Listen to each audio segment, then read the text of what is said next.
Friends, हम बात कर रहे थे लास्ट क्लास में किसके बारे में, एब्डो सॉरी स्टमक के बारे में, जो कि एम्प्टी समय में क्या होता है, जे शेप का होता है। याद आया? इसको हमने चार पार्ट में बांटा था: cardia, fundus, body, pylorus. Cardia यानी जिससे हमारा ईसोफेगस आके जुड़ता है। पाइलोरस जहां पे स्मॉल इंटेस्टाइन आके जुड़ता है, डुओडेनम वाला पार्ट। बोलो भैया, सही बात है कि नहीं है? इसमें दो दो ओपनिंग होता है, टू ओरिफिस होता है। एक यहाँ पे और एक यहाँ पे। एक ओपनिंग जो ईसोफेगस से कनेक्ट करता है आ स्टमक को। गए ना सर वो। एक, ठीक है, एक ओपनिंग किससे कनेक्ट करता है दोस्तों? स्मॉल इंटेस्टाइन से कनेक्ट करता है। हाँ कि ना? बताओ। अरे बोलो दोस्तों, हाँ कि हाँ। ना? यस। अब मैं तुम्हें बता दूं, यहां पर सर। एक स्फिंक्टर प्रेजेंट होता है, ध्यान से सुनना। यहाँ पे इस स्फिंक्टर का क्या नाम होता है? Cardiac sphincter. क्या नाम होता है दोस्तों? Cardiac cardiac. स्फिंक्टर। लिखना मत, आगे लिखा होगा। यहाँ नहीं है ना, आगे लिखा होगा। इसके अलावा इसका दूसरा भी नाम होता है गैस्ट्रोफेरेंजियल एक्सफिंक्टर। तो वो भी हम दिखाएंगे, आगे नाम लिखा होगा। तो देखो, पहला है cardiac orifice, is joined by the lower end of oesophagus. भाई ईसोफेगस माउथ से आया है ऐसे ऐसे, और इसका जो लोअर एंड है वो किससे जुड़ रहा है? इसके साथ। दूसरा पाइलोरिक ऑरिफिस। क्या है दोस्तों? पाइलोरिक ऑरिफिस, ये देखो, ये कहाँ खुलता है? डुओडेनम में। देख रहे हो? ये स्मॉल इंटेस्टाइन का छोटी आंत का वो पार्ट जो स्टमक से जोड़ता है, जुड़ता है, उसे कहते हैं डुओडेनम। ठीक है। Stomach is covered by layer of peritoneum. हमने देखा था अभी कुछ देर पहले, लास्ट क्लास में हमने देखा ही था कि पेरिटोनियम ऊपर में कवर्ड होता है ना? याद आ रहा है? जो fat tissue, lymph yes. Tissue का बना हाँ। होता है, तुम बोलोगे हाँ, है ना? सच टाइप ऑफ पेरिटोनियम को क्या कहते हैं? ओमेंटम। इसे हम क्या कहते हैं? ओमेंटम कहते हैं। ठीक है। पेरी मतलब होता है चारों तरफ, है ना? और ओनियम इसका कवरिंग होता है, यानी चारों तरफ कवर करने वाले स्ट्रक्चर को पेरिटोनियम कहते हैं। समझ में आया? अब देखो, ग्रेटर कर्वेचर हाँ attached with more deposition of lymph tissue and fat tissue. ठीक है। जो ग्रेटर कर्वेचर होता है, ये वाला कर्वेचर, ये देख रहे हो? ये देख रहे हो यहाँ कितना कर्व है? ये वाला पार्ट, ये वाला पार्ट। और ये देखो, छोटा कर्वेचर है ना यहाँ पे, छोटा। और ये ग्रेटर कर्वेचर। तो ये जो ग्रेटर कर्वेचर है ना, इसमें बहुत ज्यादा लिम्फ टिश्यू और फैट टिश्यू होता है। देख रहे हो दोस्तों? बताओ, इतना याद रखने की जरूरत नहीं है। जरूरत तो आपको ये याद रखने की है, ये याद रखने की है, ये और ये। ठीक है। योगेश दादा, चलेगा? दौड़ेगा? हाँ। अच्छा, तुम्हारा भी नाम योगेश दादा ही है क्या? नहीं सर, आप योगेश दादा बोलने के पहले मैंने बोला था। हाँ। ओके। देखो दोस्तों, हम पेट को ऊपर से ऐसे चाकू डाल के ऐसे काटते चले गए। जब पेट को काटोगे तो ये दो टुकड़ों में बट जाएगा। एक टुकड़ा को हटा दो तो अंदर ऐसा दिखेगा, दिख रहा है अंदर ऐसा कुछ। तो ये जो फोल्डिंग्स है, इसे कहते हैं रूगी। देख रहे हो यहाँ? हम्म। रूगे ऑफ म्यूकोसा। दिख रहा है भाई? ये फोल्डिंग वही है, म्यूकोसा लेयर। हाँ। ठीक है। ये है फंडस वाला रीजन, ये है हमारा बॉडी, ये है कार्डिया, ये है पाइलोरस वाला एंड। बोलो कोई दिक्कत? बोलोगे नहीं, कोई दिक्कत नहीं। ये हमने नहीं क्या सर। किया? पेट को कट कर दिया। पेट को हमने चाकू से ऊपर से नीचे काटा है। कैसे काटा है देखो, खुद देखो ना। एक मिनट। दोस्तों दोस्तों, ये पेट दिख रहा है क्या? ये पेट, हम बोल रहे हैं इस पेट के ऊपर यहाँ चाकू डालो और नीचे सीधा कट करते आ जाओ। ठीक है। तो जब कट करते हुए आओगे तो तुमको पेट दो टुकड़ों में बट जाएगा तुम्हारा, और एक टुकड़ा को हटा दो और सामने ऐसे देखो। ठीक है। इसे कहते हैं इंटरनल एनाटॉमी। ठीक है। तो आइए देखते हैं। Left curve surface of stomach is called greater. ये वाले को, लेफ्ट को, है ना? क्यों लेफ्ट को? क्योंकि जब आदमी को ऐसे खड़ा करोगे, जब आदमी को ऐसे खड़ा करोगे तो उसके लेफ्ट साइड में ही तो पेट है, ऐसा दिख रहा। तो ये इसका लेफ्ट साइड है, ये इसका राइट हाँ साइड है, सर। इस आदमी का। ठीक है। तो पेट का लेफ्ट साइड का कर्वेचर क्या होता है? बड़ा होता है। देख रहे हो? Greater curvature. और ये कर्वेचर देखो कितना छोटा है, दिख रहा है? Lesser curvature, greater curvature. ठीक है। So right curve surface of stomach is called lesser curvature. नाम याद रखने की जरूरत नहीं है, दिया है तो दे। आर्यन, तुम तो सुन रहे हो ना? अब ध्यान से सुनो। द स्टमक स्टोर्स द हाँ food sir. For 4 to 5 hours. है ना? खाना 4 से 5 घंटे को, सॉरी, स्टमक हमारा खाने को 4 से 5 घंटा स्टोर कर लेता है। जनरली ये करता है किसको? फैट और ज्यादा स्पाइसी फूड खाओगे ना, तो उसको 4 से 5 घंटा रखता है। नहीं तो अगर तुम प्रोटीन लेते हो, कार्बोहाइड्रेट लेते हो, कार्बोहाइड्रेट को 1 घंटे में, 1.5 घंटे में फ्री कर देगा। बोलेगा हाँ भाई निकल तू तो आगे चल स्मॉल इंटेस्टाइन में। प्रोटीन को 2-3 घंटे में फेंक देगा, और फैट को 4-5 घंटे रखता है। बोलो कोई दिक्कत है क्या? फैट हुआ, ऑयल हुआ, नहीं मसाला हुआ, सर। ये सब। ठीक है। आगे आओ। The food mixes thoroughly with the acidic gastric juice of the stomach by the churning movement of its muscular wall and is called the chyme. अब क्या बोला है, खाना भैया इधर से आया, ध्यान से देखो, ये ईसोफेगस है ना, खाना यहाँ से धांसू एंट्री लिया, आ गया धांसू एंट्री। धांसू एंट्री लेने के बाद क्या हुआ, ये जो मसल्स है ना यहाँ पे मसल्स, तुम बोलोगे हाँ मसल्स तो है, क्योंकि ये क्या है, एक मस्कुलर स्ट्रक्चर ही तो है।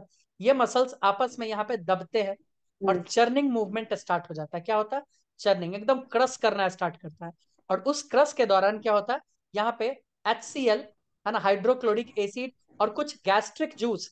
अच्छा एक बात मैं तुम्हें बता दूं, गैस्ट्रिक वर्ड जब भी आ जाए या गैस्ट्रो, इसका मतलब क्या समझ जाना है, स्टमक। क्या समझना है, स्टमक, है ना। स्टमक। अगर कोई कोई डॉक्टर के पास जाते हो और दवा जब खाते हो और उसमें भी गैस्ट्रो या कुछ ऐसा वर्ड लग गया, तो समझ जाओ स्टमक से रिलेटेड है वो मामला। ठीक है, तो यहाँ पे HCl, हाइड्रोक्लोरिक एसिड, और कुछ गैस्ट्रिक जूसेस आता है, वो भी उसमें मिक्स होने लगता है। अब मुझे बताओ, जब खाना में गैस HCl मिक्स हो जाएगा, तो खाना कैसा हो जाएगा, तुम बोलोगे एसिडिक हो जाएगा। कैसा हो जाएगा, एसिडिक। ठीक है, उस तरह के एसिडिक। खाने को क्या बोलते हैं, काइम। अब खाने को क्या बोलते हैं, काइम। वैसे मैं तुम्हें बता दूं, जब तुम खाना को सुनो, जब तुम खाना फूड लेते हो माउथ में और उसको दांतों से चबा के गले के नीचे क्या करते हो, निगलते हो, निगलने को कहते हैं डीग्लूटिनेशन। क्या कहते हैं, डीग्लूटिनेशन, ये वर्ड याद रखना। डिग्लूटिनेशन। ठीक है, तो जब नीचे निगलते हैं, तो उस फूड को हम लोग कहते हैं बोलस। क्या कहते हैं दोस्तों, बोलस। तो यहां से वो बोलस आया है, और बोलस में HCl और गैस्ट्रिक जूस मिलने के बाद वो क्या बन गया, काइम। क्या बना है, काइम। बोलो, ये स्मॉल इंटेस्टाइन में जब हाँ। यहां से जाएगा, तो वो बन जाएगा काइल। क्या बनेगा, काइल। आगे देखते जाएंगे, यहाँ तक कोई दिक्कत नहीं है, आगे आओ। नहीं है। Vaishnavi, am I audible to you? Yes, सुनो, sir. the mucus and bicarbonate present in the gastric juice play an important role in lubrication and protection of the mucosal epithelium from excoriation by the highly concentrated HCl. HCl provides the acidic pH 1.8. बाप रे, देख लो भैया 1.8। अगर 1.8 का acid किसी के हाथ पे पड़ गया ना, हाथ जल जाएगा, कपड़ों पे पड़ जाएगा, कपड़ा जल जाएगा। समझ रहे हो कि नहीं समझ रहे हो। फिर हमारा पेट क्यों नहीं जलता अंदर से, वो इसलिए नहीं हम्म। जलता, क्योंकि ध्यान से सुनना, क्योंकि हमारा जो म्यूकस है, ये जो रूगी है ना, म्यूकोसा लेयर, ये कुछ बाइकार्बोनेट क्या करता है, रिलीज करता है, जो गैस्ट्रिक जूस के अंदर प्रेजेंट होता है। ये बाइकार्बोनेट आयन क्या करता है, और ये जूसेस खाने को लुब्रिकेट भी करता है ना, इसके अलावा यानी स्मूथ करता है। दूसरा, ये प्रोटेक्ट करता है HCl से, नहीं तो HCl क्या करेगा, एक्सकोरिएट, जला देगा। क्या करेगा भैया, जला देगा। तो ये बचाता है, कौन बचाता है, यही बार बाइकार्बोनेट बता आयन। देगा। हाँ, इसीलिए कहते हैं जब खाने को तुम माउथ में रख के ज्यादा चबाओगे, तो ज्यादा चबाओगे तो क्या होगा, ज्यादा देर रख के ज्यादा देर चबाओगे तो सलाइवा ज्यादा बनेगा। जब सलाइवा ज्यादा बनेगा, तो बाइकार्बोनेट आयन भी ज्यादा पहुंचेगा हमारे पेट में, क्योंकि सलाइवा फूड के साथ पेट में चला जाता है।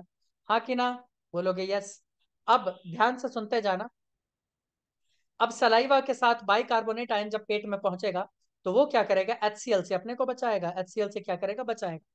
समझ रही हो मृणाली, पता नहीं समझ भी रही है कि नहीं। हाँ सर। और इसका पीएच काफी खतरनाक है, 1.8, काफी खतरनाक।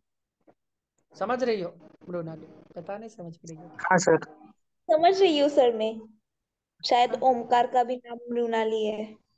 हाँ ए मुझे भी यही लग तुझं रहा है। नाव घेतलं का पहिलं सरांनी? नाही ना ओमकार को तो मग। हम तो कह रहे हैं गोली मारो। नहीं सच समझ बात जाएगा है वो। कुछ। हम्म रबर वाली ना सर। हम्म। अब देखो हाँ। सेक्शनल व्यू ऑफ, नहीं नहीं, अब देखो friends, sectional view of gastric gland. किसका हम व्यू देख रहे हैं, गैस्ट्रिक ग्लैंड का।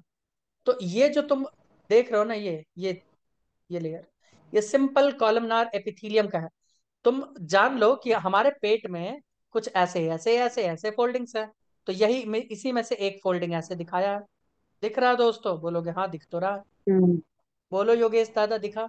तो इसके बीच में जो ये खाली जगह है, इसे यस सर। कहते हैं गैस्ट्रिक, गैस्ट्रिक पिट। क्या कहते हैं ये खाली जगह को, ये खाली जगह को गैस्ट्रिक पिट कहते हैं। बताओ कोई दिक्कत, बोलोगे नहीं कोई दिक्कत नहीं। नहीं। इसमें कुछ जो सिंपल कॉलमनार एपिथेलियल सेल्स है, ठीक है, ये क्या सिक्रीट करते हैं दोस्तों, म्यूकस। क्या सिक्रीट करते हैं, म्यूकस। इस म्यूकस में बाइकार्बोनेट भी है, जो क्या करता है, HCl से बचाता है। इसके अलावा ये लुब्रिकेशन प्रोवाइड करता है भैया। अगर लुब्रिकेट नहीं होगा, तो खाना यहां से यहां मूव कैसे करेगा, समझ रहे हो। तो लुब्रिकेशन प्रोवाइड करता है। कुछ सेल्स यहाँ पे होते हैं जिसे म्यूकस नेक सेल्स कहते हैं, ये भी म्यूकस ही प्रोवाइड करते हैं। ये सरफेस वाले हैं, ये क्या होते हैं, सरफेस वाले, देखो ऐसे ऐसे ऐसे ऐसे बनाए ना, तो यहाँ वाले सरफेस वाले, ये भी म्यूकस सिक्रीट कर रहे हैं, ये भी म्यूकस सिक्रीट कर रहे हैं। बताओ कोई दिक्कत, तुम बोलोगे नहीं इसमें तो कोई दिक्कत नहीं। यहाँ पे कुछ अलग तरह का ये सेल दिखा तुमको, ये बीच बीच में कुछ अलग तरह के सेल्स होते हैं जिन्हें हम लोग कहते हैं पैराइटल सेल्स। क्या कहते हैं दोस्तों, पैराइटल सेल्स। इनके बारे में अभी डिटेल में भी पढ़ोगे। ये एचसीएल सिक्रीट करते हैं, ये क्या करते हैं, एचसीएल सिक्रीट करते हैं। इसके अलावा कुछ इंट्रिंसिक फैक्टर सिक्रीट करते हैं। इंट्रिंसिक फैक्टर मतलब या एंजाइम या तो प्रोटीन, जो किस में हेल्प करेंगे, डाइजेशन में और एंजाइम के एक्टिवेशन में। बताओ समझ रहे हो, इतना याद रखने की जरूरत नहीं है, मैं समझा रहा हूं बस, जो याद रखना है वो तो मैं बता ही दूंगा। दूसरा, आगे आओ। दूसरा मैं बात करता हूँ चीफ सेल्स। ठीक है, इसी एपिथेलियम में कुछ अलग तरह के सेल्स होते हैं जिन्हें कहते हैं चीफ सेल्स। ये एंजाइम सिक्रीट करते हैं, जैसे पेप्सिनोजेन, गैस्ट्रिक लाइपेज। पेप्सिनोजेन क्या करता है, प्रोटीन तोड़ता है। लाइपेज क्या करता है, लिपिड को तोड़ता है। ठीक है, ये सब गैस्ट्रिक ग्लैंड्स है, ये बीच में दिख रहा है गैस्ट्रिक ग्लैंड्स, वही दिखा रहा है। उसके बाद कुछ हाँ हार्मोन प्रोड्यूसिंग सेल्स है जो गैस्ट्रीन हार्मोन प्रोड्यूस करता है। ये हार्मोन के आवेश में आके कुछ एंजाइम्स एक्टिवेट हो जाते हैं। क्या होता है, एक्टिवेट होते हैं। एचसीएल का भी काम होता है एंजाइम को एसिडिक मीडियम प्रोवाइड करना ताकि वो एक्टिवेट हो जाए। आओ दोस्तों देखें, सबसे पहले बात करते हैं गैस्ट्रिक ग्लैंड। तो यहाँ पे numerous microscopic simple branched tubular gland present होता है, formed by invagination of epithelium in the stomach. Invagination का मतलब समझे, अंदर की तरफ फोल्डिंग, अंदर की तरफ फोल्डिंग ऐसे। ये तो ये कहना चाह रहा है कि यहाँ जो है ना, यहाँ अंदर में, यहाँ कौन प्रेजेंट है, यहाँ प्रेजेंट है गैस्ट्रिक ग्लैंड। दिख रहा है दोस्तों, जो मैंने ग्रीन कलर से दिखाया, देखा यहाँ पे क्या प्रेजेंट है, गैस्ट्रिक ग्लैंड। और ये तो रूगी है ना पूरा, ये सब क्या है, ये सब कर्व जो सरफेस है इसे रूगी कहते हैं। तो following types of cells are present in the epithelium of gastric glands. इसमें अलग अलग तरह के सेल्स यहाँ पे पाए जाते हैं, इस लेवल पे अलग अलग तरह के। तो उनके नाम देख ले दोस्तों। आओ, सबसे पहला सेल का नाम है चीफ सेल या पेप्टिक सेल। इसी का दूसरा नाम है जाइमोजन सेल। नाम याद रखना है, चाहे जो भी हो, नाम याद रखना है, इसको कर लो अंडरलाइन।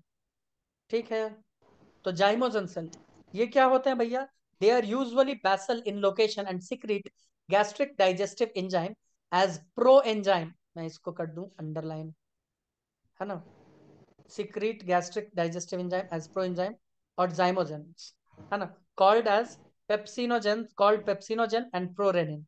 ध्यान से सुनते जाओ। अब कहानी स्टार्ट हुआ पेट का। ये रूगी दिख रहा मृणाली तुमको, अरे बोलो मृणाली, बोलो भाई, हाँ सर, दिख रहा है। तो बोलो ना फिर, हाँ दिख रहा है। दिखा, बोला ना।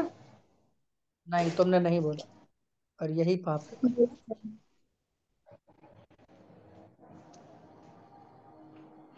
कुछ ऐसा मान लो, ये गंदा सा पेट मैंने बनाया, ऐसा कुछ होगा रूबी, तुम बोलोगे हाँ रूबी हाँ। तो ऐसा ही। क्या इसमें किसी को कोई तकलीफ है, बोलोगे नहीं कोई तकलीफ नहीं। तो ये बेसल रीजन है ना भाई, ये बेस वाला रीजन है ना, हम्म। इनवेजिनेशन से बना हुआ। इस ग्रीन वाले पार्ट में बेसल रीजन में कौन पाया जाएगा, चीफ सेल। कौन पाया जाएगा दोस्तों, चीफ सेल। इसी का दूसरा नाम क्या है, पेप्टिक सेल। इसी का तीसरा नाम क्या है, जाइमोजम सेल। बोलो कोई दिक्कत, बोलोगे नहीं कोई दिक्कत नहीं। इनका काम, अच्छा ये क्या है, बेसल लोकेशन पे है, देखा। इनका काम क्या है, इनका काम है कि ये डाइजेस्टिव इंजाइम बनाते हैं। क्या बनाते हैं ये, डाइजेस्टिव इंजाइम, लेकिन किस फॉर्म में, एज प्रो एंजाइम और जाइमोजेंस। प्रो एंजाइम किसे कहते हैं, तो ध्यान से सुनो, ये इनएक्टिवेटेड एंजाइम होते हैं, इनएक्टिव एंजाइम होते हैं। कैसे होते हैं, इनएक्टिव। ठीक है, इनको जब इनएक्टिव उस तरह, हाँ, एंजाइम्स। इनको जिस तरह का मीडियम चाहिए वैसा मीडियम मिलता है तो ये एक्टिवेट हो जाते हैं। इनको एक्टिवेट करना पड़ता है, क्या करना पड़ता है, इनको एक्टिवेट करना पड़ता है। तो याद रखना, अगर नीट में पूछ ले कि चीफ सेल किस तरह के एंजाइम को सिक्रीट करता है और ऑप्शन में आ जाए प्रो एंजाइम, पेप्सिनोजेन, प्रोरेनिन, तो तुमको सबसे पहले प्रायोरिटी देना है प्रो एंजाइम, क्योंकि ये इनएक्टिव फॉर्म में रिलीज करते हैं, फिर उसको एक्टिव करना पड़ता है। वो एक्टिव होने के बाद क्या कहलाते हैं, एक्टिव होने के बाद वो कहलाते हैं पेप्सिनोजेन, और दूसरे का नाम है प्रोरेनिन। अच्छा प्रो लग गया ना, सुनो, किसी के भी आगे अगर देखो ओजन लग गया और प्रो लग गया, यानी वो इनएक्टिव है, वो क्या है, इनएक्टिव है। देख लो इनएक्टिव। तो तुम बोलोगे सर एक्टिव होके क्या होगा, एक्टिव होगा तो इसका प्रो हटा दो, क्या बचेगा, क्या बचेगा भैया? रेनिन बचेगा। रेनिन। और ये रेनिन क्या हो जाएगा? Active form. पेप्सिनोजेन, ओजेन अगर हटा दो तो ये क्या हो जाएगा? Active form. तो क्या नाम हो जाएगा? पेप्सीन। क्या नाम हो जाएगा? पेप्सीन। तो याद रखना, जिसमें भी प्रो लग गया, जिसमें भी ओजन लग गया, वो सब कैसे है एंजाइम? इनएक्टिव है। ये सब ट्रिक है पहचानने का। वो क्या है? इनएक्टिव। यानी उसमें से ओजन हटा दो और प्रो हटा दो, उसका असली नाम आ जाएगा एक्टिव फॉर्म का। दूसरी बात, ये रेनिन का स्पेलिंग काफी इंपॉर्टेंट है, ध्यान देना है। जैसे इलियम में रेनिन का एक और भी स्पेलिंग होता है, RENIN। ये रेनिन एंजियोटेंसिनोजन, ये किडनी प्रोड्यूस करता है, ये एक हार्मोन है। ये क्या है दोस्तों? हार्मोन है। ये वाला रेनिन देख लो, RENIN। और ये है RENNIN। ये RENNIN बच्चों के पेट में होता है। किसके पेट में होता है? बच्चों के पेट में, समझ रहे हो? क्योंकि इसका काम होता है दूध का डाइजेशन। किसका होता है? दूध का, मिल्क का। तो जो बच्चे बहुत छोटे हैं उनके अंदर यही पाया जाता है। जैसे जैसे हम बड़े होने लगते हैं ना, हमारे अंदर रेनिन बनना कम हो जाता है और धीरे धीरे गायब हो जाता है। बोलो कोई दिक्कत? फिर रेनिन की जगह दूसरे एंजाइम्स मिल्क को डाइजेस्ट करते हैं। बट छोटे बच्चों में मिल्क को डाइजेस्ट कौन करता है? Rennin enzyme. बताओ कितने लोगों को समझ आया ये बात? वैष्णवी, समझ में आया क्या? बोलो। हाँ। ऐसे मत बोलो, खुल के बोलो। आया। और तुम अनम्यूट करके बैठो तो ये तुम्हारा सजा है। और तुम क्लास में हाँ हाँ बोलते रहोगे सर जैसे बैकग्राउंड की पहले। आवाज आएगी बहुत। चलेगा। आई लव बैकग्राउंड आवाज। चलो इधर देखो। अब बात करते हैं, chief cells also produce a small amount of gastric lipase. इसको कर लेना है आपको अंडरलाइन, है ना? नहीं तो आप हो जाओगे कंफ्यूज। इसको भी कर लो अंडरलाइन, और इसको भी कर लो अंडरलाइन। कर सकती हो Mrinali? Gastric lipase contribute little yes. Digestion of fat. Lipase word जब भी आ जाए ना, सुन जाना, सुन लो दोस्तों। लाइपेज वर्ड जब भी आ जाए तो समझ जाना फैट को तोड़ने वाला कोई सिस्टम। बोलो कोई प्रॉब्लम? नहीं। मुझे लगता है पेप्टिक सेल्स कहाँ पाया जाता है, क्या काम है, सब कुछ थोड़ा थोड़ा समझ में आया है। योगेश, समझ में आया क्या? Yes sir. ठीक है, बहुत ये अच्छी हिंग बात। बोलना चांगली फुटाणे है, हिंग वाले। आगे बढ़े दोस्तों, आगे बढ़ते हैं। आओ फ्रेंड्स, आगे बढ़े। बाहर प्रोरेनिन पे इज है फ्रेंड सिक्रीटेड मजे इन से। Young mammals. मैंने बताया ना, चाइल्डहुड स्टेज में। It is not secreted in adult mammals. Rennin is a proteolytic enzyme found in gastric juice of infant, जन्मजात बच्चों के, जन्म वाले जो शिशु हैं उनमें, which helps in the digestion of milk protein. अभी अभी बताए थे ना मृणाली? हाँ। हाँ तो बताए थे फिर, अभी। तो फिर कुछ नहीं वहाँ फिर। कान दुखते हाथी पर। तो फिर हो गया ना। अब देखो, वैष्णवी तुमको क्लास में हाँ हाँ करने के लिए बोले हैं, अनम्यूट करने, है ना? गप सप करने के लिए नहीं। इधर देखो, गप नहीं करना। इधर देखो, नंबर 2, ऑक्जेंटिक सेल्स, जिसे हम लोग पैराइटल सेल्स भी कहते हैं। ये लार्ज होते हैं और सबसे ज्यादा नंबर में होते हैं। देखो, most numerous on the side walls of gastric gland. ठीक है, गैस्ट्रिक ग्लैंड के साइड वॉल पे काफी प्रोमिनेंट होते हैं। समझ रहे हो योगेश? तुम बोलोगे हाँ समझ तो रहे हैं। यानी यहाँ यहाँ यहाँ यहाँ इस सब इलाके में खूब पाए जाते हैं, खूब। और सारे का लोकेशन कहाँ है? यहीं पे है, बीच में। इसी बीच में ये जो लाइनिंग है ना, इस लाइनिंग में, इसी लाइनिंग में होगा। कोई प्रॉब्लम है क्या? नहीं। ठीक है, इसको कर लो अंडरलाइन। कर सकती हो मृणाली? करना तो यस। पड़ेगा ही कर। अब ध्यान से सुन लो। They secrete hydrochloric acid, very very important. अब तुम्हारे मन में सवाल उठता होगा कभी कभी बचपन में कि HCl कहाँ बकरी। से आता है? तो HCl कौन बनाता है? Oxyntic cell. कौन बनाता है? Oxyntic cell. इसी का दूसरा नाम क्या है?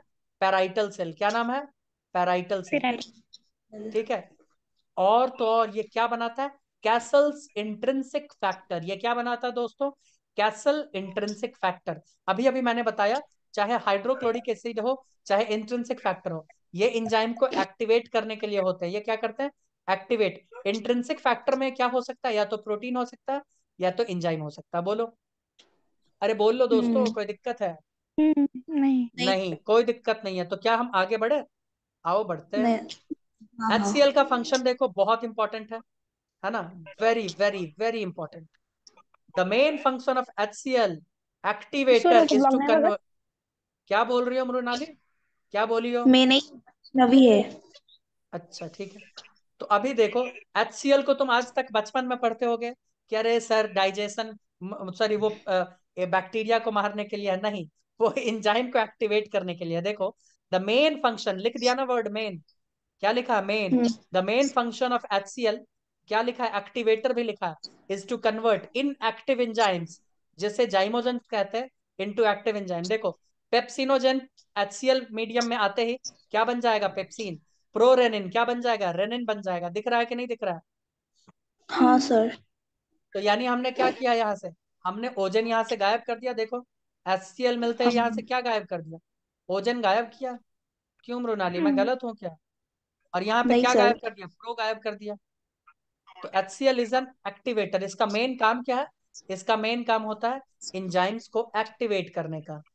ठीक है, बोलोगे हाँ हाँ। ठीक है, कोई इसके अलावा साइड में फंक्शन, ये तो इसका मेन फंक्शन है, भगवान इसी के लिए भेजे हैं, लेकिन दूसरा काम भी कर देता है बच्चे कुछ, बैक्टीरिया को भी मार देता है।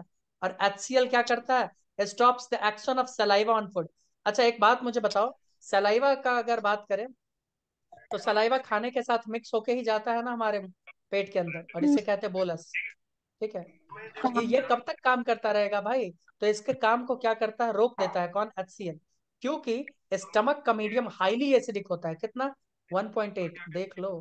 और सलाइवा कितना होता है, 6.8, ये तो कुछ नहीं है। इसके अलावा it dissolves the hard portion of the food and makes it soft. तुमको पता होगा कभी कभी हम लोग हड्डियां भी गला जाती हैं।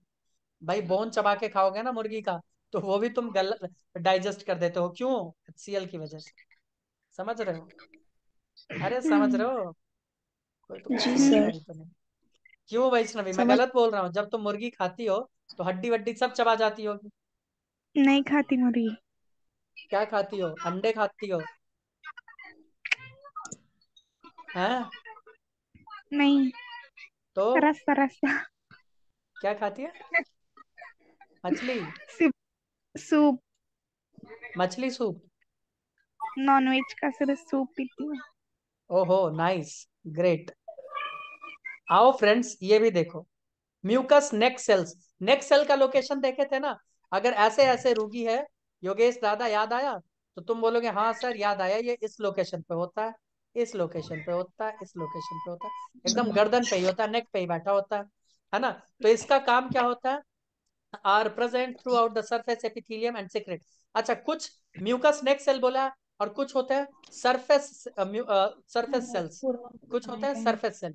ये दोनों मिलकर क्या सिक्रीट करते हैं, म्यूकस। क्या करते हैं दोस्तों, म्यूकस सिक्रीट करते हैं। क्योंकि देखो HCl तो यहाँ पे बन रहा है ना, मैं इसको अलग कलर से दिखाता हूँ। देखो HCl दोस्तों यहाँ पे बन रहा है, और अगर ये HCl बाहर निकल रहा है तो इन सब चीज को डैमेज कर सकता है। तो इनके डैमेज को बचाने के लिए यहाँ पे क्या होता है, यहाँ पे क्या होता है, म्यूकस म्यू नेक्सेल्स। क्या होता है, म्यूकस नेक्सेल, जो म्यूकस प्रोड्यूस करते हैं जिसमें बाइकार्बोनेट होता है, वो HCl से हमको बचाता है। बोलो कोई प्रॉब्लम, बोलोगे नहीं, कोई प्रॉब्लम नहीं। आगे आओ, दूसरे सेल्स होते हैं इंटेरो इंडोक्राइन सेल्स, जिसे हम लोग अर्जेंटाफिन सेल्स कहते हैं, है ना, क्या कहते हैं, अर्जेंटाफिन सेल्स, है ना, are usually present in the basal part of the gastric gland, अभी अभी बताए थे, which is differentiated into three cells, D cells, enterochromaffin like cells like ECL cells and G cells। इनके काम भी बताया जाएगा। अभी देखो, इतना याद नहीं करना है, मैं पहले ही बता दूं, मैं समझा रहा हूं जानबूझ के, ताकि एक भी क्वेश्चन छूटने का चांसेस ना हो, बट याद नहीं करना है। Got it Mrinali? हाँ सर। ठीक है, पहले ही मैं बता दूं, गॉट इट कर लेना है भाई। इस इलाके में पाए जाते हैं, देख लो, इस इलाके में पाए जाते हैं दोस्तों, दिख रहा है, इस इलाके में पाए जाते हैं। कौन से सेल, ये सेल्स, अर्जेंटाफिन सेल। अर्जेंटाफिन को ही हम तीन हिस्सों में बांट देते हैं, क्योंकि इनके फंक्शन अलग अलग है ना, एक होता है डी सेल, एक होता है ECL सेल, और एक होता है G सेल। ठीक है, बोलो कोई दिक्कत, बोलोगे नहीं, कोई दिक्कत नहीं। डी सेल क्या सिक्रीट करता है, देखो डी सेल सोमैटोस्टैटिन सिक्रीट करता है, ये हार्मोन है, ये क्या है दोस्तों, हार्मोन है। ठीक है, ECL सेल क्या सिक्रीट करता है, सेरोटोनिन एंड हिस्टामाइन, ये दोनों क्या है दोस्तों, हार्मोन है। क्या है दोस्तों, हार्मोन है। G सेल क्या सिक्रीट करता है, गैस्ट्रीन, ये क्या है दोस्तों, हार्मोन है। क्या है, हार्मोन है। अब इन सारे हार्मोन्स का काम देखना चाहोगे, अरे हाँ या ना बोल तो लो हाँ। ब्रूनाली। तो यस सर। ओके देखो वैष्णवी, सोमैटोस्टैटिन का काम सबसे पहले देखो, somatostatin suppresses the release of hormones from the digestive tract. ये क्या करता है, जो हार्मोन रिलीज हो रहा है ना डाइजेस्टिव ट्रैक्ट में, जैसे सेरोटोनिन है, हिस्टामाइन है, गैस्ट्रिन है, हरे कृष्ण। इनके इफेक्ट को दबा देता है। क्या करता है, सप्रेस करता है। ध्यान से देखो, सप्रेस, दबाता है। भाई ये सब कुछ ना कुछ काम करवाएगा ना, बोलेगा ना भाई ये काम कर, हरे लेकिन कब कृष्ण। तक काम करवाएगा, क्या जीवन भर काम करवाएगा, नहीं। जब तक खाना है तभी। जब खाना खत्म होता है तो ये डी सेल क्या करते हैं, ये डी सेल सोमैटोस्टैटिन रिलीज करवाता है और बोलता है चल भाई अपने अपना काम को रोक दे। समझ में आया, समझ में आया क्या। अब ईसीएल सेल का काम करो, ये सेरोटोनिन और हिस्टामाइन रिलीज करता है। तो सेरोटोनिन का काम देखो, is a vasoconstrictor and stimulates the smooth muscles, जबकि histamine direct the walls of the blood vessels. ये क्या करता है, सेरोटोनिन वैसो कॉन्स्ट्रिक्टर है, यानी हमारे जो मसल्स है ना पेट में, ध्यान से सुनो, पेट में जो मसल्स है उसको बोलता है छोटू तू कॉन्ट्रैक्ट करना स्टार्ट कर तब। तो जब कॉन्ट्रैक्ट स्टार्ट होता है तो क्या होता है, चर्निंग मूवमेंट। क्या होता है दोस्तों, चर्निंग मूवमेंट स्टार्ट हो जाता है। अरे सुन रहे हो भाई, यस। चर्निंग मूवमेंट स्टार्ट हो जाता है, ध्यान से सुनते जाना। और चर्निंग मूवमेंट जब स्टार्ट होता है तो खाना मिक्सअप होना स्टार्ट हो जाता है। अब खाना मिक्सअप होता है, चर्निंग मूवमेंट स्टार्ट होता है, तो उसके लिए ब्लड भी ज्यादा चाहिए, है ना। तो डाइजेस्टिव सिस्टम की तरफ ब्लड का फ्लो बढ़ जाता है। तो ब्लड का फ्लो बढ़ता है तो क्या करते हैं, हिस्टामाइन की मदद से जो ब्लड वेसल अभी इतना चौड़ा था उसको हम इतना चौड़ा करवा देते हैं। आराम से खून इसमें ज्यादा आता है, ज्यादा ऑक्सीजन आता है, ज्यादा माइटोकॉन्ड्रिया एनर्जी प्रोड्यूस करता है, और यह चर्निंग मूवमेंट होता रहता है। टर्निंग मूवमेंट कौन प्रोड्यूस करवाता है, ईसीएल। ईसीएल का ये दोनों हार्मोन। ईसीएल के हार्मोन्स कब रिलीज होते हैं, जब मिजनर्स प्लेक्सस, याद आ रहा है, मिजनर्स प्लेक्सस ब्रेन से सिग्नल भेजता है। क्या भेजता है, ब्रेन से सिग्नल। तो मिजनर्स प्लेक्सस और हार्मोन, है ना, हार्मोन और एक और प्लेक्सस होता है ऑर्बैक्स प्लेक्सस, याद आ रहा है तुम लोगों को। ये ऑर्बैक्स प्लेक्सस और सेरोटोनिन ये दोनों मिलकर चर्निंग मूवमेंट करवाते हैं। जबकि ब्लड वेसल्स को डायलेट कौन करवाता है, हिस्टामाइन। कौन करवाता है, हिस्टामाइन। आगे आओ दोस्तों, इतना समझ में आया है ना। अब बात हाँ करते हैं सर। जी सेल के गैस्ट्रीन का। क्या बात कर रहे हैं, गैस्ट्रीन। फर्स्ट गैस्ट्रीन क्या पोर्टस करता नेवर है, गैस्ट्रिक ग्लैंड को बोलता है कि तुम गैस्ट्रिक जूस बोल। रिलीज करो। HCl बनता है ना, इसके अलावा पेप्सिनोजेन बनता है, इसके अलावा लाइपेज बन रहा है, इसके अलावा प्रोरेनिन बन रहा है। ये सब कैसे बन रहा है, अपने आप तो नहीं बनेगा ना। गैस्ट्रीन जैसे ही रिलीज होता है ये सारे चीज को रिलीज करवा देता है, बोलो हाँ या ना। और हाँ। ये सारे हॉर्मोन्स कब रिलीज होते हैं, जब मिजनर्स प्लेक्सस ब्रेन से सिग्नल लेके आता है कि हाँ पेट में खाना आ गया, चलो शुरू हो जाओ। तो मिजनर्स प्लेक्सस ये लेके आता है और बस मामला शुरू हो जाता है। बोलो दोस्तों हाँ या ना। इतना याद रखने की जरूरत नहीं है। योगेश दादा, got it. Got it, sir. अब गैस्ट्रिक जूस में कॉम्पोजिशन क्या है, 99.5% वाटर होता है, इतना HCl। एसिडिक मीडियम याद रखना है, एसिडिक मीडियम बस याद रखना। बाकी सब क्या होते हैं, mucus, water, gastric enzyme. Gastric enzyme ये सब है, प्रोरेनिन, गैस्ट्रिक लाइपेज, पेप्सिनोजेन। जो तुम्हारे लिए बहुत इंपॉर्टेंट है वो क्या है, वो याद रखने के लिए एक ये याद रख लेना, ये सब है। दूसरा ये याद रख लेना, बस हो गया खत्म। बोलो योगेश, इज इट ओके। मुझे Okay, sir. लगता है काफी अच्छे से बता दिया कि हार्मोन्स का भी क्या काम है और मिजनर्स और बैक्स प्लेक्सस का भी क्या काम है, क्योंकि वो सब नर्व हैं जो ब्रेन से आते हैं, है ना। क्यों मृणाली, बोलो हाँ बोलो। सर। अब पेट के बारे में कुछ समझ में आया, एक्स्ट्रा जानकारी देंगे अभी दोबारा क्लास में आओ तब, कि मेडिसिन खाते हो तो क्या होता है, आओ।